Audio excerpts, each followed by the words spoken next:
Okay, it's called the Isle of Palm, IOP, and it's about 30 minutes from where we live, and which is better than an hour when I had to drive to Nantahala in North Carolina, so pretty good. It's a gorgeous day. It's a little on the cool side, but I'm so grateful. Scott helped me figure out the tides. I figured out the wind and the weather. There's so many more elements I need to figure out here to go paddleboarding, but you can kind of tell. You can kind of tell. It just goes. It's like these flat marshes that these big boats go through and everything, and then they have these like little waterways where I can paddleboard. And the idea is not to get eaten by an alligator and not to get hit by a boat coming around the corner. So I'm gonna go in the marina area where people have to it's a no wake zone. So the plan is to be safe and have a blast.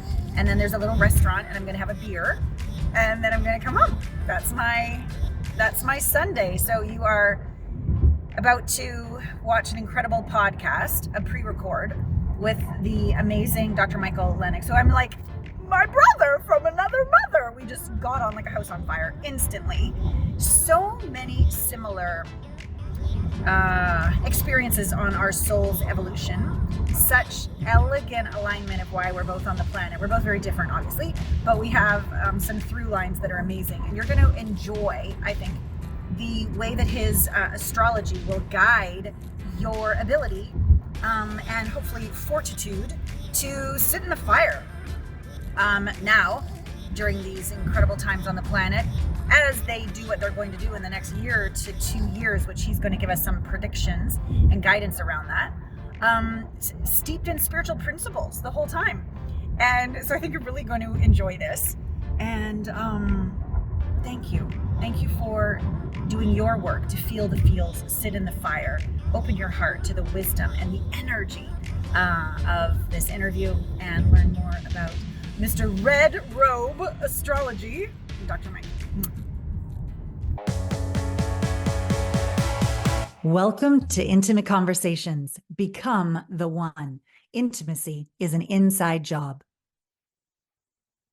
Hello, delicious people. Welcome to another episode of Intimate Conversations. Here we are, season 12, Become the One. And this month we are talking about sitting in the fire. It's time to really feel the feels. And I have an incredible man with me, Dr. Michael Lennox. Let me tell you about him before we get away to the races today. He's a psychologist, so he's doctor, and he's an astrologer, and he's an expert in dreams and dream interpretation. And he teaches classes in self-investigation to a worldwide audience and is the host of the weekly podcast, Conscious Embodiment. We already love this so much, don't we? Astrology and Dreams. And he's also the author of, I don't know, how do you say this? Llewellyn's? People, Llewellyn. Llewellyn's Complete Dictionary of Dreams and Llewellyn's Little Book of Dreams, Dream, Sight, and Psychic Dreamer. Please go to everywhere the books are sold and get that for yourself right now. And that will also be in the show notes for you.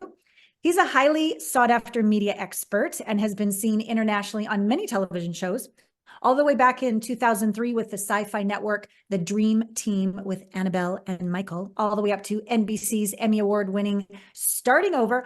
That was with what's her face? Rhonda. Yeah, Rhonda and Ivania. Ivania Van Yes. Thank you. Okay, yeah. It's amazing. Yeah. Soap Talk and The Wayne Brady Show and so many others, including Intimate Conversations.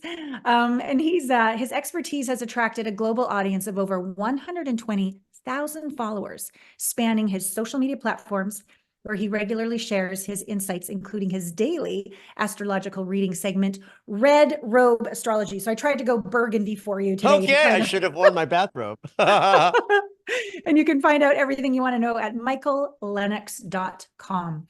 Thank you. I know that you were a little under the weather a few days ago. Thank you for rallying and being with us today. I appreciate you. Where on the planet do you live? Where are you? I live in Los Angeles. I'm a city boy. I was born in New York, but I live in Los Angeles. I've been here since 1987. So I've been here longer than there. Yeah. Beautiful. Yeah. I lived in LA since 98 for about 20 years. So I've had some time there. I went to school in New York at Columbia, but now I live in South Carolina. So ooh, lovely. There we go. So, how did you get started with all of this? I want to know your story of why you were Sure. drawn to astrology, dreams, etc. Well, I'll start with dreams because that came first. And since we're having Okay. an intimate conversation, I have to start with Fiddler on the Roof because Ooh, really and truly it began with the album to the Broadway show Fiddler on the Roof, in friggin' love it. which there's a Mm, dream sequence. It's like this very exciting musical number mm, that is vibrant and powerful on this album. And in the scene between the two characters on the album, he's having a dream. He's faking it. It's not a real dream. He's making up a dream because she's going to interpret it. And uh, she uh, says on the album, tell me what you dreamed, and I'll tell you what it meant. So oh, at 5, 6, and 7 years old, I was already hearing that every couple of weeks when my mother would play that on a Saturday morning doing mm, chores. And I was mm. like, dreams can be interpreted. Golda says so. So then Oh, jump to yeah, like 15 years old, I stumbled upon Freud's interpretation of dreams. And okay. I'm a pseudo sophisticated kid, so I read it so I could You're a tell. doctor. I know. Well, I wanted people to think I was smart. So I read it. And while I don't know what I understood about Freud at 15, I certainly got how powerful dreams were and that they really could be looked at for valuable information there. And he used the Oh, word analysis to analyze a dream. yeah, So then, just in high school, in the hallway, when kids would say, I had a crazy dream last night, because they do it in high school as they do it in offices. I had a yeah. crazy dream last night. I just remembered Golda. And I would say to people, tell me what you dreamed and I'll tell you what it meant. I mean, I don't think I said it literally that way, but Yeah. I engaged in conversations. And what absolutely happened in those moments where people were fascinated by what I had to offer, Yeah. and I got so much out of that engagement that Yeah. I kept doing it, right? It was so satisfying, and people would say, "Wow, that makes a lot of sense." Mm. Now, I didn't know what I was doing at 16, 17, Uh-huh. but I know how my gift works now. In fact, my Tell it. first book, Dream Sight, is about this universal interpretation of symbols, that Mm, a symbol of a thing that appears in a dream, the meaning of it is held in what it is, what it does, what its mm, use is, what its essence is. mm, Same thing with animals in dreams. The totem information that's mhm. symbolic associated with an animal is based on its behavior, Yeah. what it does. Yeah. Hawks are about vantage point because they fly and they're way up Mm, there, right? mm, mm. So, like if I hold up this pencil and I say to you, this pencil has the symbolic meaning of expressing myself in a manner that is temporary but clear. Yeah. You Nice. would agree with that because everybody knows that this is a pencil that writes and it can be Totally. erased. And so that's what pencil means. So if the dream is my pencil broke, Uh, then the dream might be about inhibitions to communicating that you got to look at, right? wow. Nice. So no one's going to argue with me that this might mean that because it makes sense. Totally. So my gift is not that I know something that you don't know. Mm, My gift in listening to dreams is that there's a way in which my perceiving mind mm, works so fast that while you're telling me the story of the dream, I'm hearing the story of these symbolic meanings while I'm hearing it. It's the speed with which I can do it that allows me to say, well, here's what I think your dream means. And because nice. I'm speaking about universal meaning, Yeah. Yeah. people respond. And that's how it all got started. Oh my God. And so did you start? So it was friends at school. Yeah. When did you put up like a shingle? When did you like, this is my job? And when did Great astrology question. come So into it? I understand that in my mid 20s, I worked a lot in temp agencies. And so in that era, I would go into arenas and before long, I'd be known as the guy who did dreams. And I would have like other, assistants would have their friends call me Mm, at the investment banking office. Hey, I hear you do dreams, right? So I was doing it a lot in my 20s. And, I had a career in the entertainment industry. I was working at MGM, in the home video and other jobs later. nice. I just decided to do it. Mm, I live in Los Angeles. It's the yeah. city where people hang shingles for bullshit, right? It's like, I know I have a gift, but I Yes. hung the shingle because I just felt like I had permission. And I Yeah. remember actually going, I've not told this story like since it happened. Wow. I here's how vibrant my career was. I was on a business trip and flew home just in time to go to Passover at one of Uh-huh. my friend's house. And I walk Uh-huh. in and I'm late and it's like a big thing. And somehow I had decided to do the hanging of the shingle. And I Yeah. told the table that, and Yeah. someone at the table happened to be, this is not a big part of the story, but he's like a movie star. And it was like exciting that he was Cool. like, I'll be your first client. And he Fantastic. was. Oh my God, And this is great. because I had that single response immediately upon the idea, Yep. it actually took off. And so I went Yeah. to a yoga studio and I said, hey, I want to do a workshop. They said, absolutely. Then I went somewhere else and I said, I want to do a workshop. And they said, absolutely. So before I ever left the corporate entertainment industry world and went to grad school, Yeah. I was already operating in the world as someone who could teach about dream interpretation. Wow. Michael, this is a great piece to just stick a pin in it for Yeah. people, because when we take a risk and we're Mm. going in the direction that the divine wants us to go, we get feedback. And I remember when I decided I would be in the beginning. Okay, so I'm an intimacy expert, but in the beginning, I called myself the sexy mom expert. um, and Okay. I did, and I was on Lisa Gibbons' radio show, Fabulous. and she got a call from Dancing with the Stars, and she said, "Oh, I'm not going to do this unless Alana, you coach me. This is terrifying, showing my thighs in front of 52 million people on the, no." I said it would Wow. be an honor, and that was my feedback from the universe to go. That's Keep going, right. keep going. Absolutely. Yeah, Totally. Yeah. absolutely. I friggin' love this. I love Yeah. this. When did or how does astrology weave into the Okay. dreams, and when did that start? So, separate story initially. It sort of starts with my first astrological reading in late 80s, Los Angeles. There was a columnist in the LA Weekly called Rocky Gardner, the Rocky Horoscope. And I had a session with her. So I was 25 years old. At the time, you still had to calculate charts by hand. Oh, A wow. lot of it was work intensive. I can Yeah. calculate a chart in as fast as I can type your birth date. I can have a chart. That's how Nice. fast computers do it. But this woman made two copies and handed one to me across the table. So while she's reading me, I'm looking at a copy of this chart, which is Yeah. just a bunch of symbols and lines and Sure. Sure. colors. It's confusing if you don't know what's going on. But when I was a kid, I knew the symbol for the feminine principle, which was a circle with a cross below it. It was the logo for the National Organization of Women that my mother was involved in the 70s. She was raised by a feminist. And so I knew that circle as because there were buttons, Yes.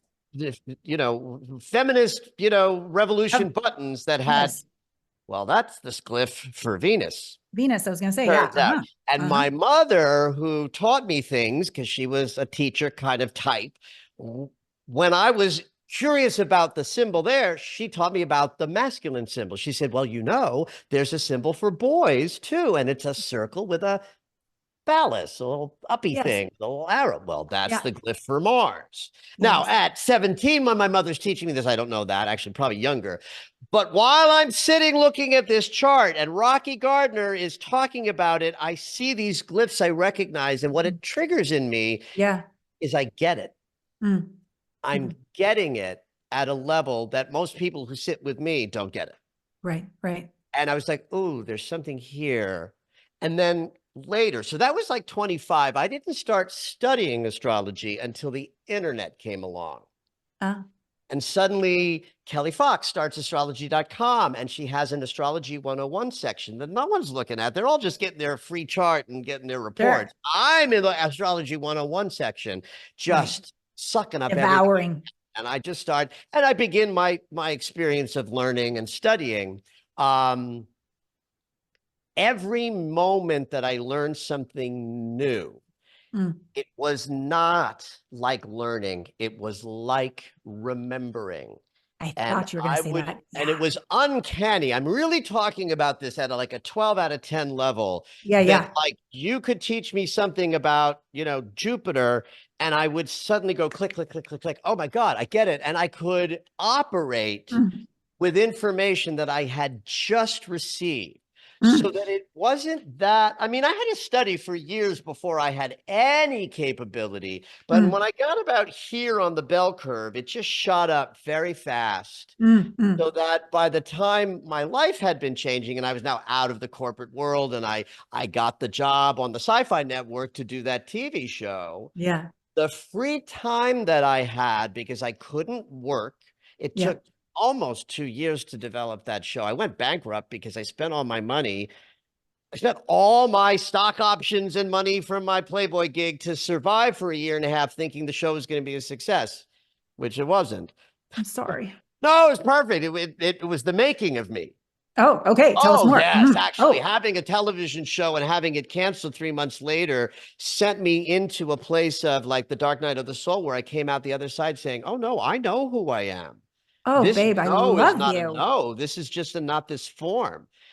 In fact, every dream workshop that I schedule in the year or two after the show is canceled got Yeah, canceled for lack of registration. Those were upsetting moments. I don't want to pretend that I was like, oh, that's not upsetting. It was upsetting. yeah. But I didn't hear the no. I Well, just heard let's. not this, not that. Yeah. I'm like, nothing could have stopped me at that moment. And then astrology is how I started making a living. Okay, so we're talking about sitting in the fire. It's time to feel That's the right. feels, right? So tell us more about, okay, the show got canceled, all of the workshops got canceled.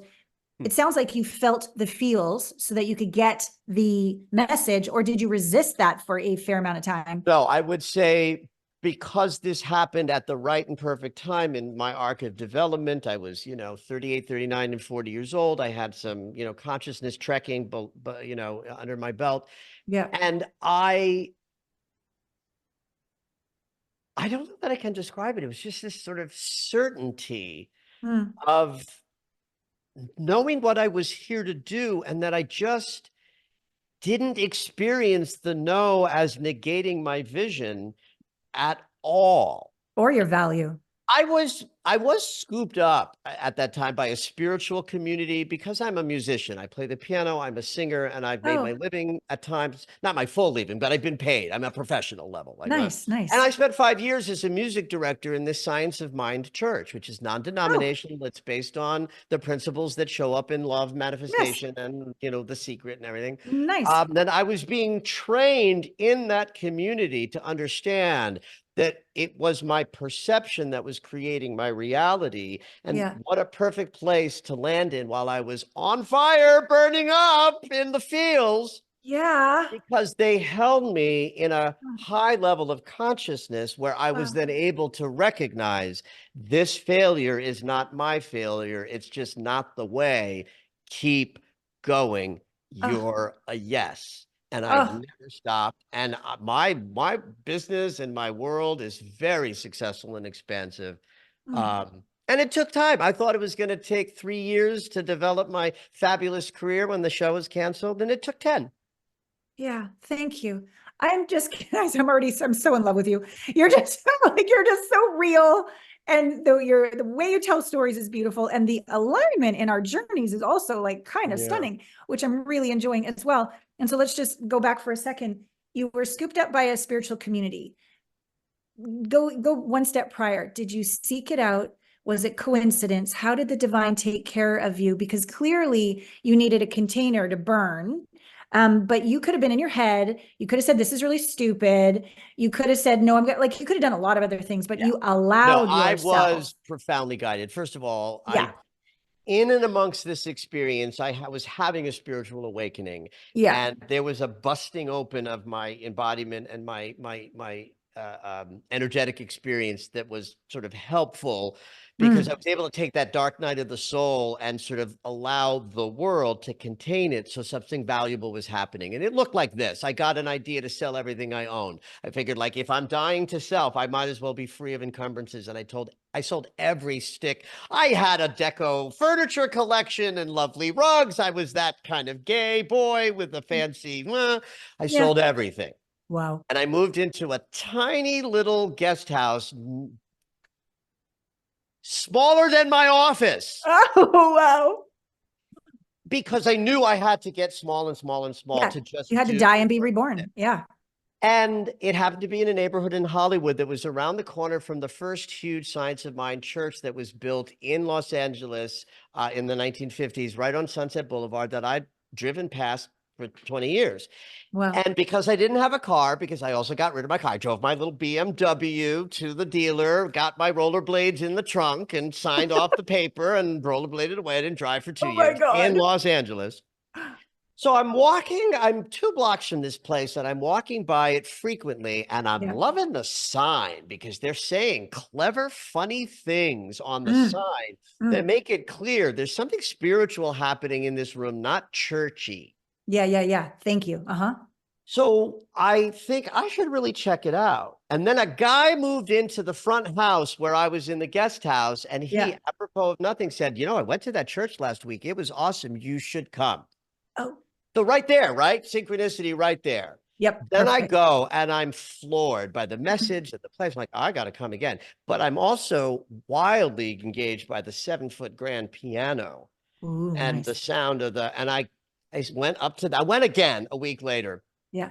with the intention to say, can I come here and practice? And they Wow. said, you know what? Come and see us during the week. We'll talk about it. Okay. So I wander over during that week and I say, I'm a singer and a musician. Your piano's beautiful. I live around the corner. Can I come in? They're like, well, yeah, sure. You might have to do some service for us. And then they're Uh-huh. like, so you play the piano, huh? I'm like, yes. And you sing, huh? Can you play and sing at the same time? Yeah. Can you play and sing at the same time and let people be interested and sing along with you? I'm like, well, yes. And they're like, will you do our music this Sunday? Mm, And I did. And mm. they handed me a check.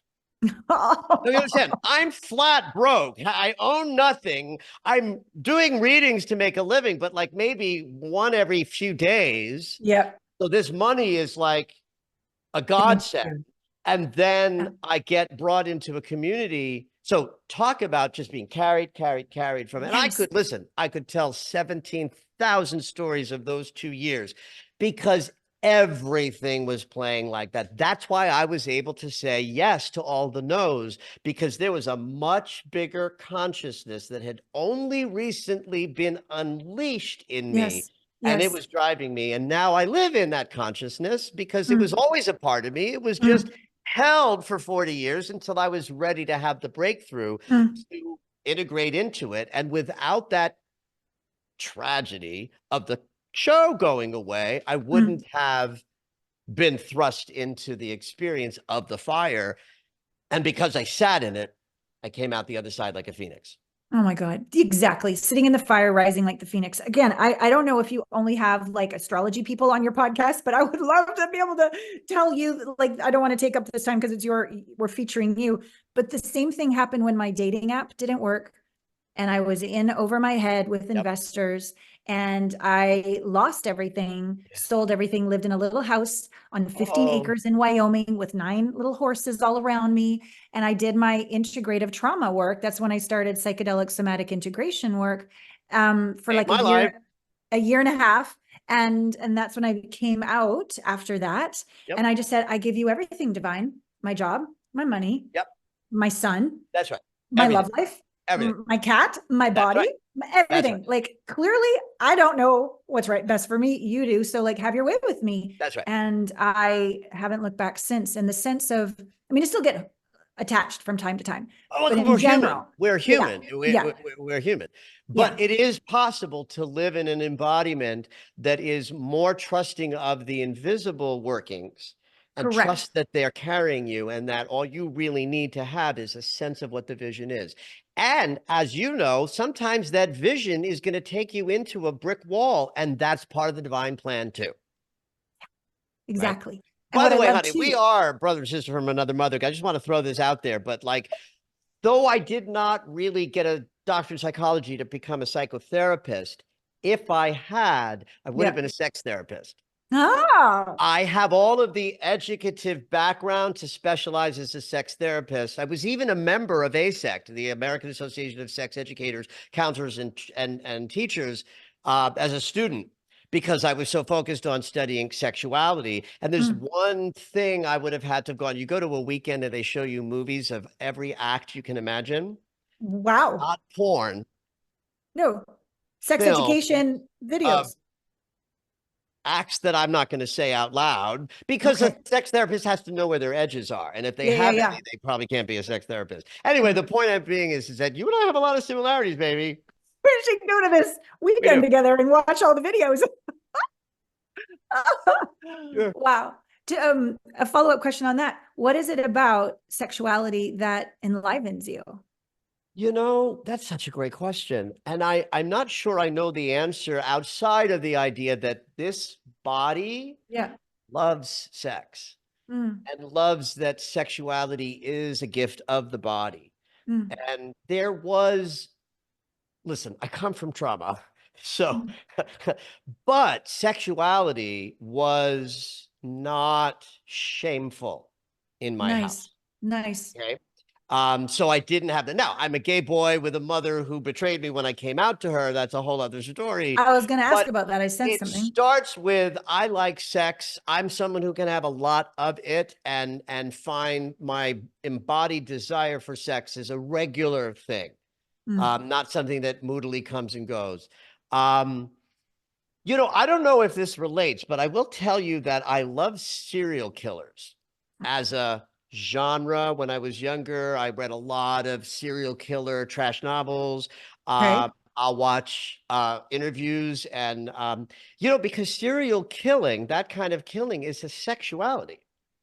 Oh, People who murder in that way are creating masturbatory fantasies for themselves because death and dying is a sexual stimulation. And when I learned wow. that, like I was just Wow. fascinated with serial killers, but when I learned that in grad school, that Whoa. many, not all, but many predators of that nature, it's a sexual experience. And they Wow. are aroused when they are doing that. And I just think that's the most fascinating thing ever. I don't get it from Yeah. a like a I'm vanilla, so that's a little out there for me. But so, but Mm. I share that with you, Lana, to just Yeah. reflect that I have a fascination Mm. for the shadow, for the dark side, for the Yes. sexuality, Yes. for other things. Yes. Like I'm interested in what the human experience is capable of, Yeah. and I don't know why I am, but I am. And it filters into my vision of being of service to people that because I'm so comfortable in that, I Mm. can't be shocked by what you bring to me. Right. Right. I get that. I didn't know this about the serial killer thing, but it makes sense with the amount of abuse with human trafficking, et cetera, that would make a lot of sense to me. And I too am fascinated and literally drawn to the darkness, the shadow. There's a part of me that, well, through experience, and this is my job, but also my own personal journey, in the darkest of dark is the light. If you continue to sit in the That's fire right. and integrate it, with the duality goes all the way home. That's right. And I That's know right. this. And Yeah. it's allowed me to heal from my traumas or to not be so aghast at the world, knowing that, okay, this is an invitation. This is a portal of transformation if we can just friggin' sit in the fire and stick with it. So I love that. Yeah, if you depress the things you're afraid of because you think it'll keep you safe, you're also going to depress the love, the joy, and the top Mm. of the wheel because it's a three-dimensional experience. You can't just squeeze off the pain without squeezing off the joy. Thank you. Thank you. I so agree. I so agree. I remember with one of my coaches, life is equal pain and pleasure. And I was still little Miss Pollyanna. No, I want it to be all pleasure. And of course, the more I suppressed the other, the more it, boomeranged into my life until I was like, okay, masculine, feminine, dark, light, pain, Right. pleasure. Okay, That's here we right. go. That's Yeah. right. Resist nothing, allow all. Yeah. Well, as you take a sip from your little Moscow Mule mug, um, I normally feel quite timid or embarrassed or like it's not good manners because I'm a good little Canadian girl. But I want to be bold and ask if you would be so kind as to look at my chart that you can look at within 3 seconds these days, and Absolutely. give me any insights. I would be so very grateful, and I'm very very appreciative of this gift that we get to do live as I intimately, vulnerably, transparently share what's going on in my world and see what your reading of my chart and those little symbols reveals. Can I ask you a question before we look at now? Absolutely. Talk to me about 2017 through 21. And what was the pandemic like for you? Oh, 2017. I think that is when I allowed my son to live with his dad. We'd done Ooh, that 13 must have years been of custody big. battle. Yeah, that must have 13 been a years of big. custody battle. And he had tried to, you know, when you tell your teacher you want to kill yourself and the state takes your child away, 5150 in California, 3 times. And Oh, so I took the high road saying, okay, dad can win. I will relinquish my physical and legal custody. You can live at your dad's. I will take the high road. I love you. And at this point, it's been 4 years since I've heard from him. But I know wow. it was I still believe it was the right choice because his life is more important than Yep, my preferences yep, or looking good. yep. Yeah. Okay. So the reason I asked this question is that when I cast your chart, I am Mm. immediately drawn to your Sun, Venus, Mercury stellium. That's a gathering of more than two, very tightly next to each other. In my world, the position counts. The closer the angle, the more powerful the energetic reflection. Yeah. In the sixth house, the sixth house is the house of being of service. So if I look Mm. at a chart like this, the first thing I'm going to see is like, holy shit, this person, this woman is designed to be of service Mm. with your sense of self, Yeah. comes along with your heart, not far away, like it's Mm. already integrated. You did not have to learn how to integrate your heart into your sense of who I am. No. And your voice is right there. In fact, your Mercury was retrograde when you were born. And while that will have challenges of like finding your voice on some level, the Mm. stellium of it, when you think about this person, I keep thinking of this person as if I'm not talking to you living a life of being of service with your Mm. voice and with your open heart. Yep. That's everything about who you are. But I Mm. would say that when Pluto came into that territory, and Pluto is the death rebirth planet, and when Yep. Pluto conjuncts a point in your chart, that's the most transformational way that Pluto can hit you is a conjunction. And Pluto was in Capricorn back then. And in Mm. 2017, moved over your Mercury. It started with a change in perception and how you see the world. That would Mm. have been your ability to see a decision Mhm. that was hard, but Yeah. necessary and would Totally. absolutely have engendered in you a Yeah. death and a rebirth. Totally. And 2 years later, 19, it's going over your Venus, transforming what love looks like and feels like. Oh, well, that was a fun Was that a relationship. fun year too? That And was then, go ahead. I'm like, that's the boyfriend who was arrested for criminal assault. Well, there you go. Something had to have been transformational around what love looks like Yeah. in your experience. And then when we got to 2020, that was the biggest year we've seen, Mm. before what's coming. Oh. Couple of years for the United States. But that huge transformation that took place in the pandemic Mm. astrologically was driven by the planet Pluto, the Mm. planet Saturn, and the planet Jupiter, Mm. all three lining up in Capricorn at the same time. So Mm. January of 2020, I was cackling on the phone with one of my pals going, Australia's burning off the planet. It's like, it's like everything. There's a virus from China because we knew that everything would be transformed at a level. And this is what I was saying to people in interviews before. It's like you've never seen before. Yeah. Yeah. I can't speak to it. Never seen before. Yeah. Well, that energy was right on Mm. top of your sun. So that 2020 and 2021 piece Yep. radically finished the transformation that started in 17, that Mm. by the time you got out of 21 was complete. And Mm. for my money, Mm. your service and the Mm. power of who you are in Mm. service can now become even more empowering and Mm. powerful Mm. because you sat in the fires for a couple of years. Totally did. Yeah. Spot on. How beautiful. What an amazing reflection. Thank you. And how you knew what was coming down the pike for the world. And you just said, and what's coming. So I'm just going to we'll talk about Want to that. hear a little? I do. Yeah. Okay. At the risk of, having listeners who are prone to nervousness get more nervous. So right now, the planet Neptune is in the sign of Pisces. Neptune is the planet we call the Great Spirit. So Neptune reflects our spiritual connection. Okay. Pisces is the sign of connection and oneness and unity and forgiveness and compassion, and the sign that Neptune rules. So he's been there since 2011. And I will tell you that when Neptune moved into Pisces, people got more spiritual. Mm. Oh, I saw it happen. Questions in workshops went from here to here in their Nice. depth. Nice. Crazy. Wow. In the late springish, I think, of 25, Neptune's going to move into Aries. Aries is the sign of war. Ah. Neptune reflects our spiritual connection, but trust me, religiosity and spiritual depth are the same thing.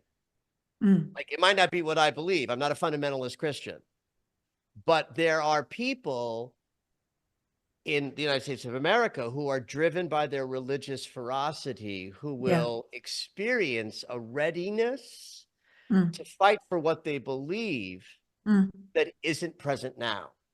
Wow. That will become fired up for a while, starting in 2025. So we got a contentious election cycle, and then in the year after, we have the possibility of more reactivity. Now, the counter to this is this will also allow people to be more activated who want to bring peace. True. Right? The peacemakers and the bringers and the boycotters and the activated people will that will increase and amplify as well as from a pure spiritual place of those of us who want to be in a vibration of love and be of service to amplify the vibration. This change is good for that.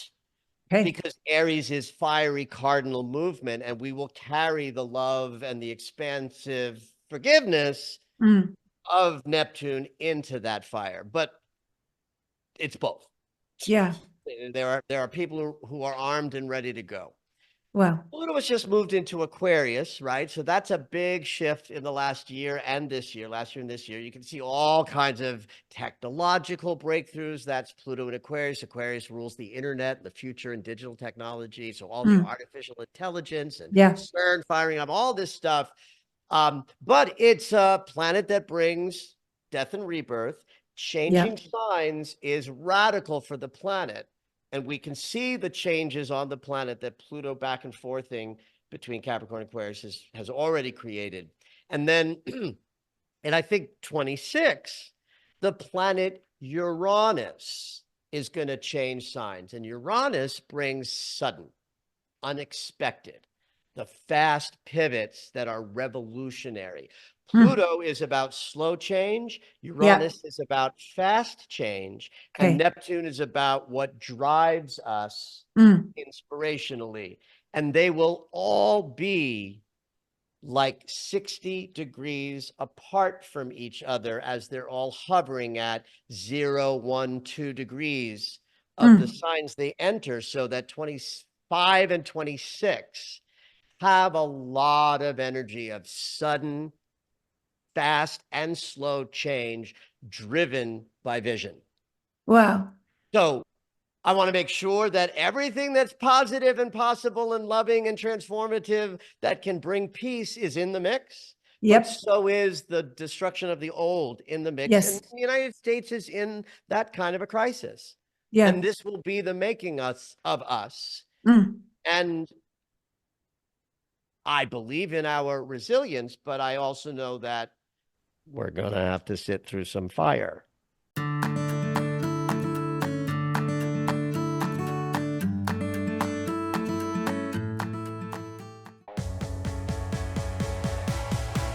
See you next week on Intimate Conversations. Get out there and make love to life. Okay, so I think I only paddleboarded for maybe 20 minutes against the tide, against the wind. along this beautiful causeway. No boats, this is good. No alligators, this is good. And it really symbolically reminds me of what we just witnessed with Dr. Michael. We must, when things don't go our way, we could push, or we could just go with the tide. So that's what I'm doing right now.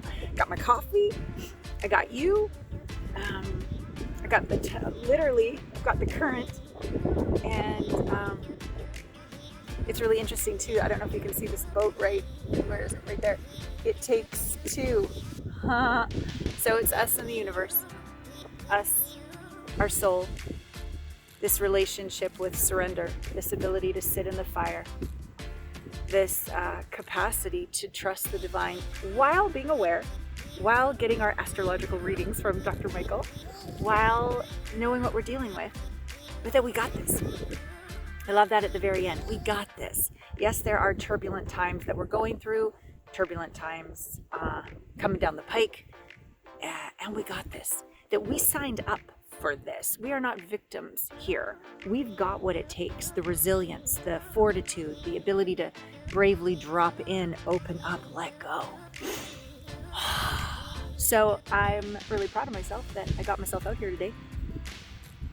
I'm grateful that I'm not going to push it any harder. I'm just going to cruise on back into the marina. I think I might even have a beer when I get there. We'll see. Ran into some of our friends. It's been neat. Everywhere I've been going this morning, I've been running into people. So it feels nice to feel home in this community. It's been about 9 months now in Charleston. So grateful for the journey with you. Please, if Dr. Michael resonated with you, he has several books on dream analysis, but also his Red Robe Astrology. And there's another, I think he said it was $10 a month or $100 for the year for really in-depth astrology guidance as we navigate these turbulent times. I think every little bit helps. I really do. I don't think one coach or one guidance is enough, at least for me. I like to sort of scan the horizon and gather it all into a soup, a brew, a stew, and then listen to my gut and allow all of this to support me in navigating this delicious world. So please follow him if you haven't already. And if there's any way I can be there for you to navigate these turbulent times. For me, the more we turn inward, the more we integrate our wounds, the more we sit in the fire and feel the feels, as the title of this podcast was, the more easily we can navigate life while enjoying the ride. Like enjoying the ride. I'm enjoying the ride right now. I'm just being taken down the causeway. I'm enjoying the ride. There's a sense of safety within, certainty within, while curiosity to dance with the mystery. This combination, when I get it, makes life the most delicious. So I'm here to support you. You can contact us at alanapratt.com. Intimacy Breakthrough Experience is how we, hang on, let me paddle if I don't hit this boat. A little bit of a paddle here. Okay. Is how we can connect for a really profound one-on-one call. We're going to get to the bottom of whatever's going on in your world so that you stop saying what's wrong with me. There's nothing wrong with you. Never has been and never will be. Just a subconscious wound that's running the show that we can integrate and set you free. All right, until next time on Intimate Conversations, thank you for the honor of letting me love the shit out of you.